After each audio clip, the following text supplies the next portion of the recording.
New channel में आपका स्वागत है दोस्त। तो आज केमिस्ट्री का कुछ क्वेश्चन आपको बताने जा रहे हैं। अगर मेरा वीडियो पसंद आएगा तो आप लाइक करें, और अगर आप न्यू सब्सक्राइबर हैं तो मेरे वीडियो देखने के बाद आप सब्सक्राइब भी कर लीजिएगा, जिससे आपका डेली का डेली वीडियो मिलेगा। तो चलिए आज क्वेश्चन बतलाते हैं। कहता है कि आवृत्ति मनुष्य के लिए श्राप नहीं है। सबसे पहले ये जानते हैं कि श्राप ध्वनि मनुष्य के लिए कितना है, तो 20 से 20,000 हेडजेट होता है। इसलिए यहाँ नहीं बोल रहा है, तो नहीं में कौन सा नहीं है, तो बी, क्योंकि 22,000 हेडजेट है। 22,000 हेडजेट है, तो यहाँ 20 से 20,000 होता है मनुष्य के लिए। चलिए अगला क्वेश्चन, तो ऑप्शन नंबर बी नहीं होगा। यदि तापमान बढ़ता है तो ध्वनि की गति क्या होगा, बढ़ेगा। कैसे बढ़ेगा, चलिए इसका उदाहरण दे करके बतलाते हैं। तो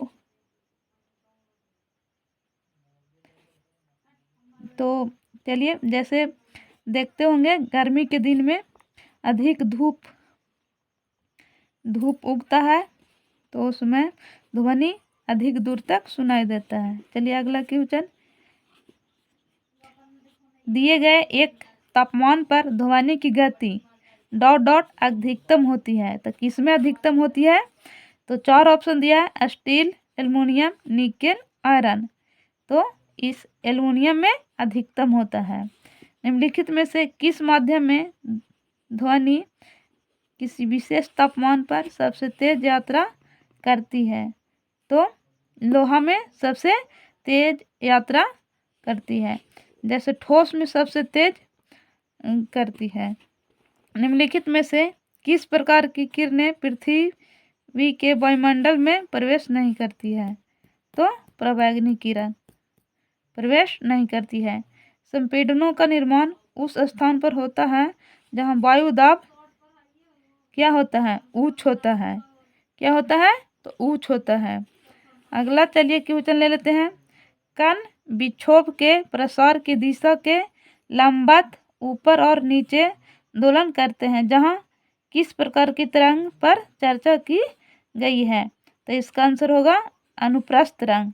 अनुप्रस्थ तरंग 2 प्रकार का होता है, एक अनुदैर्ध्य, एक अनुप्रस्थ। जो ध्वनि चलता है, जो अनुदैर्ध्य चलता है, और अनुदैर्ध्य चलता है।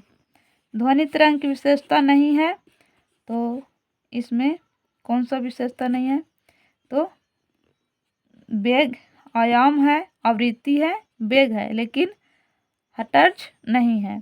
क्वेश्चन नंबर 58, ध्वनि गमन नहीं कर सकती है, तो निर्वात में गमन नहीं कर सकती है, और द्रव, ठोस, हवा में गमन कर सकती है।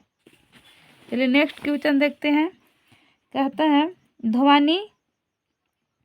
के कारण उत्पन्न होती है, यानी ध्वनि किसके कारण उत्पन्न होती है, तो कंपन के कारण ध्वनि उत्पन्न होती है। कंपन के कारण ध्वनि उत्पन्न होती है।